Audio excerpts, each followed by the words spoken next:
Bugungi kunda jamiyatimizda sog'lom turmush tarzini qaror toptirish, bolalar va yoshlarni sportga jalb etish, jismoniy faollikni oshirish davlat siyosatining ustuvor yo'nalishlaridan biri hisoblanadi. Har bir inson o'zining salomatligi uchun o'zi mas'ul degan hayotiy tamoyil asosida To'rtko'l tumanidagi umumta'lim maktablari hamda maktabgacha ta'lim tashkilotlarida har kuni ertalabki badan tarbiya mashg'ulotlari muntazam ravishda tashkil etilib kelmoqda. Ertalabki badan tarbiya mashg'ulotlari bolalarning jismoniy va ruhiy holatiga ijobiy ta'sir ko'rsatadi. Bu mashg'ulotlar nafaqat sog'liqni mustahkamlaydi, balki kun davomidagi faollikni oshiradi, diqqatni jamlash, o'qishga bo'lgan qiziqish va natijadorlikni ham yaxshilaydi. Ayniqsa To'rtko'l tumanida joylashgan 21-sonli umumta'lim maktabida bu ishlar tizimli ravishda amalga oshirilmoqda. Maktabning tajribali jismoniy tarbiya fani o'qituvchilari Yoqubboy Qurbonov va Hurma Berdiyeva rahbarligida har bir sinf uchun alohida reja asosida mashg'ulotlar tashkil etiladi. Hozirgi kunda bahor ketish munosabati bilan barcha umumta'lim muassasalarida va oliy ta'lim muassasalarida ertalabki badan tarbiya mashqlari o'tkazilmoqda.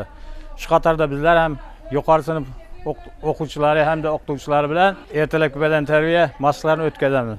Ushbu mashqlar bizning salomatligimizni mustahkamlashda yordam beradi.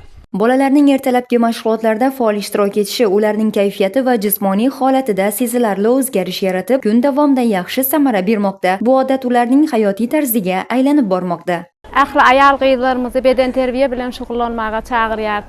Sababi beden terbiya bilan shug'ullansak, jonimiz sog' bo'lib, taqdim bo'lib yuramiz. To'rtko'l tumanidagi 21-sonli umumta'lim maktabida tashkil etilayotgan har kungi badan tarbiya mashg'ulotlari o'quvchilarni sog'lom va tetik bo'lib voyaga yetishida muhim o'rin tutmoqda.